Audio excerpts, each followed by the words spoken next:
Mesdames et messieurs, bonjour à tous et bienvenue dans cette nouvelle édition du journal de CCTV français en direct de Beijing. Voici tout de suite les grands titres de l'actualité.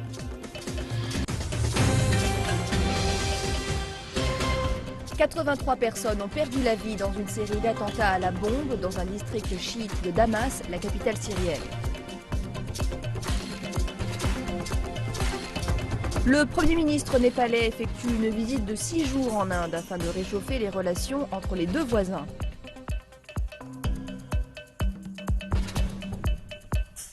La Macédoine et la Serbie ferment leurs frontières méridionales avec la Grèce aux demandeurs d'asile originaires d'Afghanistan. Des échauffourées entre rebelles et soldats du gouvernement font un mort dans l'est de l'Ukraine.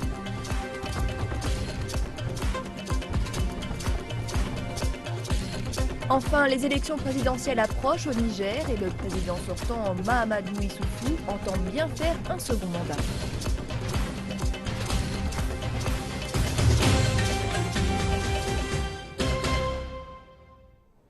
À la une de l'actualité, plusieurs attaques à la bombe ont endeuillé un quartier à majorité chiite au sud de la capitale syrienne, Damas.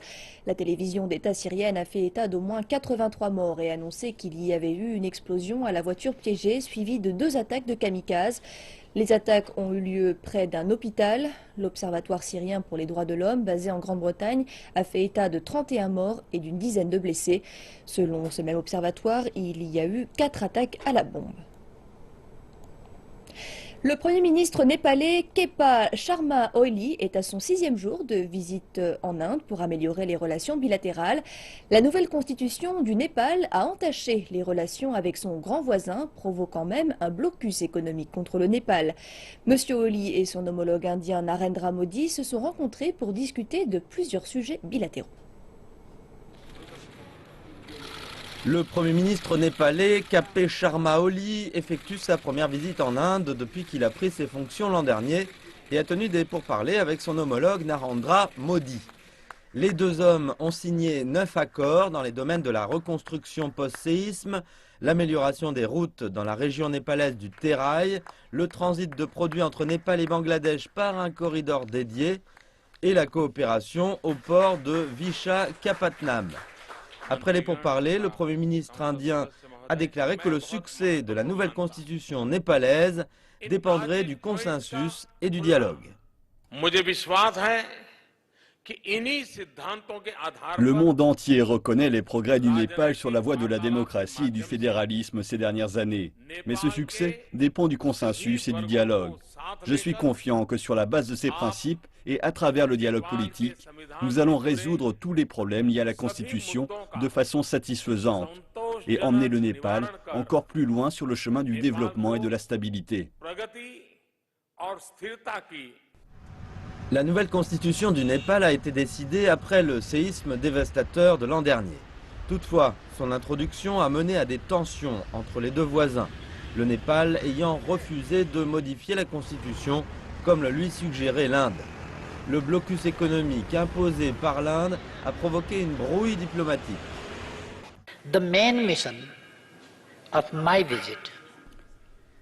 Le principal but de ma visite est de lever les incompréhensions qui ont surgi il y a quelques mois et reprendre nos relations au même niveau d'enthousiasme que lors de la visite de Modiji au Népal en août 2014. Les deux pays ont aussi décidé d'intensifier leur coopération entre leurs agences de sécurité afin de combattre le terrorisme.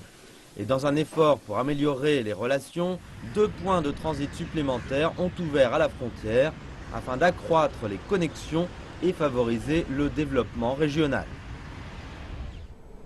En Europe, la police grecque a déclaré que la Macédoine avait fermé sa frontière au sud de la Grèce aux demandeurs d'asile venant d'Afghanistan et qu'elle autorisait seulement le passage aux Irakiens et aux Syriens. Les autorités macédoniennes auraient déclaré que la Serbie avait fait la même chose à sa frontière avec la Macédoine. Toutefois, la Serbie a déclaré que la décision d'interdire aux réfugiés d'Afghanistan d'emprunter la route des Balkans avait été prise par l'Autriche et la Slovénie. Le ministre serbe du Travail, Aleksandar Vulin, a déclaré que la Serbie avait pris cette décision en se basant sur des consultations avec d'autres pays le long de la route des migrants. La police macédonienne a commencé à restreindre le flux de réfugiés à la frontière gréco-macédonienne samedi dernier, en procédant à des fouilles corporelles et en demandant les passeports. En Europe toujours, un soldat ukrainien a été tué dans des échauffourées entre indépendantistes et forces gouvernementales dans l'est de l'Ukraine. L'armée ukrainienne affirme que le soldat a été abattu par un tireur embusqué dans la ville de Marinka, contrôlée par le gouvernement, mais située à une vingtaine de kilomètres de la zone rebelle de Donetsk. L'armée a précisé que la situation le long de la ligne de front était précaire et accusé les rebelles d'avoir violé ces dernières 24 heures la fragile trêve. Samedi dernier, Kiev et les rebelles ont procédé à un échange de prisonniers, et ce pour la première fois en 2016. Le conflit ukrainien a fait des centaines de milliers de déplacés. La plupart ont trouvé refuge en Russie, mais certains se retrouvent dans des centres d'accueil de la capitale, Kiev. Aksenia, 11 ans, joue avec des poupées données à un centre d'accueil de Kiev. Sa mère et elle sont arrivées ici l'an dernier, en provenance de Donetsk. Nous avons trouvé du travail et travaillons dur. Personne ne voulait nous embaucher au départ, mais nous avons fait de notre mieux pour trouver des employeurs. Nos enfants ont besoin d'aller à l'école, ils ont besoin de vêtements et de nourriture. Tout ça est un problème pour nous car la vie est si chère. Mais grâce au centre d'accueil, les choses sont beaucoup moins difficiles. Les centres d'accueil de Kiev prennent principalement en charge des réfugiés de Donetsk et Louhansk dans l'est de l'Ukraine. La plupart des bénévoles du centre sont eux aussi originaires de ces régions. Quand je suis arrivée à Kiev de Donetsk, j'ai travaillé ici à plein temps, puis j'ai trouvé un emploi. Je viens ici comme bénévole pendant les week-ends. Je me suis installée ici avec mon enfant de 3 ans, mon mari et mes parents. Nous avons d'abord loué une maison à Kiev, puis nous avons déménagé à Borispil, qui est plus loin d'ici. Quand les premiers réfugiés sont arrivés à Kiev, ils ont dû louer des logements et s'enregistrer auprès des autorités locales. S'ils étaient en mesure de fournir les documents adéquats, ils pouvaient obtenir des provisions auprès des centres d'accueil. Aujourd'hui, le conflit diminue en intensité, les déplacés sont moins nombreux. Mais la situation est loin d'être réglée. Direction l'Afrique à présent. Au Niger, le président Mahamadou Issoufou cherche à faire un second mandat. Ses rivaux sont Amadou Boubacar Cissé, un ancien ministre de la Planification, et Seyni Oumarou, un ex-premier ministre. Le Niger connaît beaucoup de défis comme la corruption, le trafic de drogue, les pénuries alimentaires et l'insécurité. Le président Mahamadou Issoufou a pris ses fonctions en 2011 en promettant de lutter contre la corruption, la faim et d'améliorer la sécurité nationale et la croissance économique. Il cherche aujourd'hui à faire un second mandat, toutefois, il est vu différemment par une partie de son électorat qui est frustré par le manque d'avancées dans des secteurs clés et on l'accuse de ne pas avoir honoré ses promesses électorales. 140 km. Mais lui voit les choses autrement. J'ai conservé mes promesses. Nous avons investi près de 11 millions d'euros dans l'infrastructure, l'éducation, la santé et l'accès à l'eau potable, la sécurité alimentaire et la modernisation de notre force armée. Mais ce n'est clairement pas assez. Un rapport de l'indicateur du développement humain des Nations Unies en 2015 a classé le Niger 188e comme l'un des pays les plus pauvres et les moins développés dans le monde. La sécurité alimentaire est aussi une grande source de préoccupation. L'ONU a prévenu que près de 2 millions de Nigériens étaient sous la menace de la faim. Mais la sécurité est dans l'esprit de tout le monde. Boko Haram a lancé des attaques au Nigeria, au Cameroun et au Niger, menaçant la stabilité régionale. Le Niger fait partie d'une coalition militaire régionale qui combat le groupe affilié à l'EI. Le pays n'a pas connu d'attaque majeure depuis 2013. Il y a une présence militaire américaine et française au Niger qui offre une assistance logistique contre les groupes islamiques dans la région. Le président a bien travaillé avec les leaders régionaux et la lutte contre Boko Haram est un bon point. Mais il devra convaincre l'électorat qu'il est la bonne personne pour transformer le pays. L'Afrique perd chaque année des dizaines de milliards de dollars en raison du crime et de la corruption. L'ancien président sud-africain Thabo Mbeki dirige actuellement une équipe d'experts spécialisés dans la lutte contre les flux financiers illégaux en Afrique. Leur objectif est d'attirer l'attention sur ce problème qui coûte toujours plus cher au continent. 1 trillion de dollars. Il s'agit du montant des capitaux que l'Afrique a perdus au cours des 50 dernières années. principalement en raison des activités illégales. Il s'agit à peu de choses près de la somme que le continent a reçue dans le cadre des innombrables programmes d'aide. Selon le panel d'experts des Nations Unies dirigé par l'ancien président sud-africain Thabo Mbeki, les pertes annuelles atteindraient même les 50 milliards de dollars. Les activités criminelles telles que le trafic de drogue et d'humains constituent à elles seules près de 30% des flux de capitaux sortant d'Afrique chaque année. Thabo Mbeki et son équipe étaient cette semaine aux États-Unis pour mettre la lumière sur le coût réel des activités criminelles et de la corruption pour l'ensemble des pays africains, mais également pour faire pression sur la communauté internationale qui doit plus que jamais apporter son aide afin de faire cesser l'hémorragie financière sur le continent. Je pense que nous n'avons plus le temps. Nous devons immédiatement mettre définitivement un terme aux activités de ceux qui se sont enrichis sur le dos de ceux qui ont le moins dans le monde. Lors d'un discours aux Nations Unies, Thabo Mbeki a rappelé l'engagement des dirigeants des pays africains dans cette lutte. Il a par ailleurs ajouté que le continent lui-même était la source du problème et qu'il serait le premier à bénéficier d'une solution réaliste. Les dirigeants du continent africain se sont engagés à prendre à bras le corps ce problème et appellent la communauté internationale à les aider. Mais nous insistons également sur le fait que la lutte doit avant tout être menée à l'intérieur du continent. Cependant, Thabo Mbeki a rappelé que malgré la volonté politique d'agir, les pays africains ne sont pas encore suffisamment dotés d'institutions capables de résoudre le problème au niveau central, notamment sur des sujets relatifs aux systèmes fiscaux, aux taxes douanières, mais aussi concernant l'échange d'informations financières entre les différents pays du continent. Nous passons maintenant aux actualités chinoises et nous commençons avec un sujet économique. La Banque populaire de Chine a annoncé qu'elle réaliserait ses opérations d'open market chaque jour travaillé, alors qu'auparavant ces mouvements ne se faisaient que les mardis et jeudis. Cette modification signifie que la Banque centrale sera capable de répondre plus fréquemment aux fuites de liquidités du marché. D'après les analystes, cette nouvelle réglementation permet à l'institution bancaire de travailler de façon plus rapprochée avec le marché. Cependant, ces opérations quotidiennes ne signifient pas nécessairement un accès plus facile au financement. Alors que la Banque populaire de Chine s'attache à consolider ses politiques monétaires par des actions telles que des opérations de marché quotidiennes et autres outils permettant d'ajuster la structure économique, cela ne signifie pas l'avènement d'une période de tolérance. Il ne s'agit que d'outils. La Banque populaire de Chine a recours à un outil moderne pour réaliser des ajustements plus précis. L'objectif principal de la Banque populaire de Chine reste la stabilité de sa politique monétaire, l'abaissement des coûts financiers et le développement de l'économie réelle. Mais ce n'est qu'une partie de cette nouvelle qui retient l'attention des marchés des capitaux. Bloomberg fait savoir que le taux de couverture de la provision pour créances douteuses sera réduit à 120%, ce qui signifie que les banques auront plus de fonds à investir. Sans pour autant démentir ces allégations, la Commission chinoise de régulation bancaire a répondu à cette position en disant qu'il n'a pas été fait état de mise à jour sur la réglementation en vigueur. Au cours du quatrième trimestre 2015, le taux de créances douteuses des banques commerciales se situe autour d'1,67%. D'après les calculs de Wouwen, dans le cas où le taux de créances douteuses se maintient autour de 2% cette année, une réduction du taux de provision, comme indiqué, signifierait que des fonds additionnels d'une valeur de 150 milliards de yuan seraient injectés sur le marché. La pression de gain sur les banques commerciales sera amoindrie et cela contribuera à stabiliser la performance de certaines banques qui souffrent de la pression des provisions pour risque.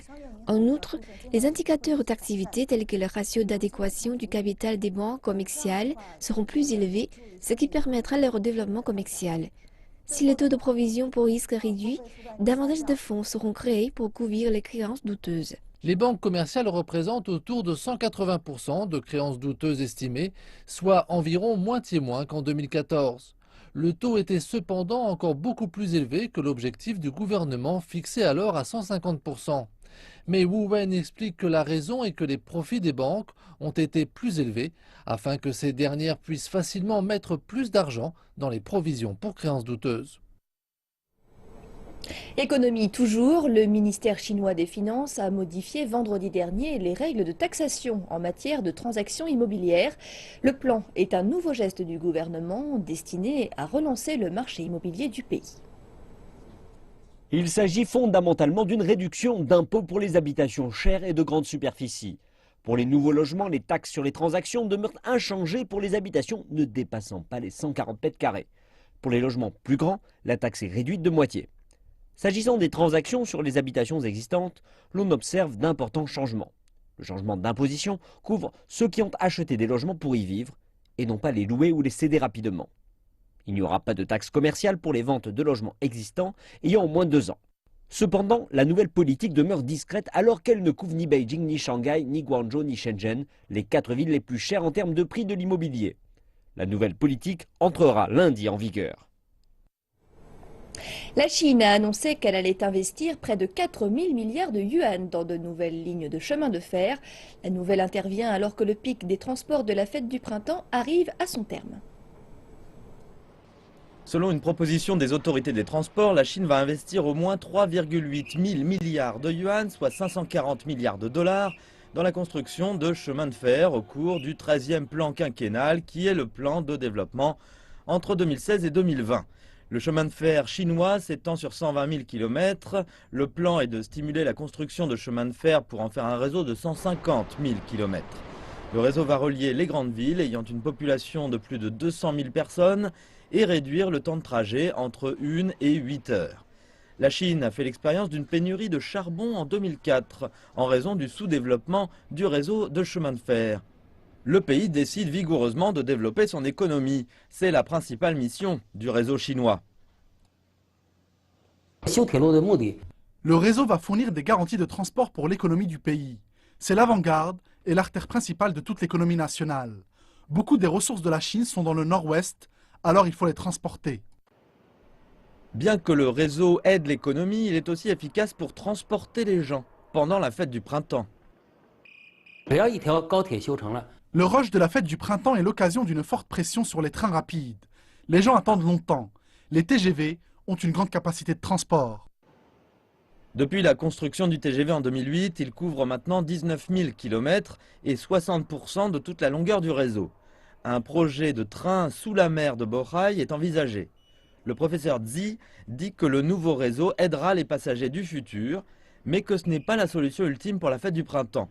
Le gouvernement a besoin d'utiliser une approche plus complète pour résoudre le problème. 2 géants chinois du transport maritime se sont mis d'accord sur une fusion. Après 8 mois de préparation, COSCO et China Shipping Group ont annoncé l'établissement du China COSCO Shipping Group à Shanghai. C'est le plan de fusion chinois le plus complexe. Depuis la crise financière de 2008, l'industrie du transport maritime a été tirée vers le bas et il n'y a pas de signe significatif de reprise. Le Baltic Dry Index ou Index de la Baltique a chuté récemment de plus de 10 000 points à 300 points. De nombreuses entreprises de transport maritime se sont effondrées. COSCO et China Shipping ont également traversé une période difficile. C'est pourquoi ces 2 géants du transport maritime doivent travailler ensemble pour traverser l'hiver. La pression de la compétition était à la fois internationale et domestique. Le chevauchement des activités entre COSCO et China Shipping était évident. Ils étaient tous deux dans les transports et la location de conteneurs dans les ports et les pétroliers. Ils étaient donc en compétition entre eux avec les autres concurrents internationaux. Des ressources nationales étaient donc laissées en désordre et gâchées. 4 entreprises au sein de ces 2 géants prendront en charge les différents aspects de l'activité. COSCO deviendra une pure entreprise de transport maritime de conteneurs, la 4e plus importante du monde. China Shipping Development se concentrera sur le transport de pétrole et de gaz, ce qui en fera la 2e plus importante dans le monde. COSCO Pacific achètera à China Shipping Container Lines des actifs portuaires et pourra se vanter d'avoir le débit de production le plus élevé de la planète. Cette restructuration va permettre de réduire la concurrence irrationnelle entre ces 2 géants qui bénéficieront d'importantes économies d'échelle et pourront se concentrer sur la concurrence internationale. Après la restructuration, la combinaison China-COSCO Shipping prendra une part de marché plus importante et sera capable de devenir une voie dominante dans les alliances avec les autres grandes entreprises de transport dans le monde. L'entreprise aura par exemple son mot à dire sur l'organisation d'une alliance et sur la façon de répartir les voies de transport. Mais pour le moment, le plan de restructuration est surtout un geste d'intention. Le plan de mise en œuvre détaillé n'a pas encore été présenté. Pouvoir recevoir des soins médicaux de qualité est un droit universel dans une société développée. Mais ce n'est pas encore le cas à Beijing, où certains hôpitaux ont été reconnus coupables d'entente avec des tierces parties. Ceci a suscité une controverse sur la distribution et l'utilisation de ressources médicales publiques.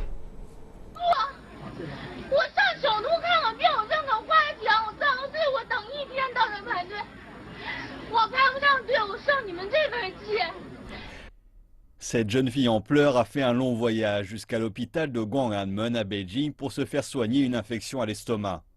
En arrivant, elle a découvert qu'un rendez-vous qui coûte 300 yuan était vendu par des intermédiaires pour 4500 yuan, 15 fois le prix officiel.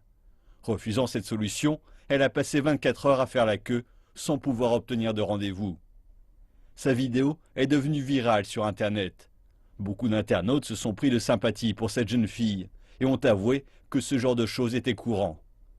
Les autorités ont pris acte et adopté de nouvelles mesures. À l'hôpital Tongzhen, spécialisé en ophtalmologie et en ORL, les rendez-vous sont organisés.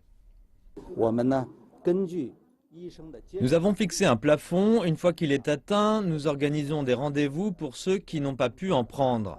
Le quota pour le département ophtalmologique est de 700 personnes. Le reste des patients obtiendra un rendez-vous pour le jour suivant. Dans cette maternité de Beijing, il existe des mesures adaptées aux femmes enceintes. Celles provenant d'autres hôpitaux et souhaitant faire un bilan de santé n'ont pas à faire la queue. La question fondamentale est l'adoption d'un système de soins multiniveaux à Beijing. D'ici la fin de cette année, nous allons annuler les rendez-vous non urgents dans les hôpitaux gérés par la municipalité et le gouvernement. Il s'agit d'une réforme majeure. Nous allons servir le peuple avec Internet et le téléphone. Nous allons former des gens qui aideront ceux qui n'ont pas pu obtenir de rendez-vous en ligne ou par téléphone. L'objectif est d'envoyer les personnes souffrant de maladies bénignes vers des établissements de niveau local afin de permettre aux personnes ayant des troubles graves d'obtenir les services dont ils ont besoin. Cette année, les médecins de rang supérieur cesseront d'accorder des consultations aux patients venant de l'extérieur et ne verront que les patients qui leur seront envoyés par d'autres médecins. Ce bulletin est maintenant terminé. Merci de l'avoir suivi et rendez-vous dans 2h30 pour une nouvelle édition internationale. Excellente suite de programme sur notre chaîne.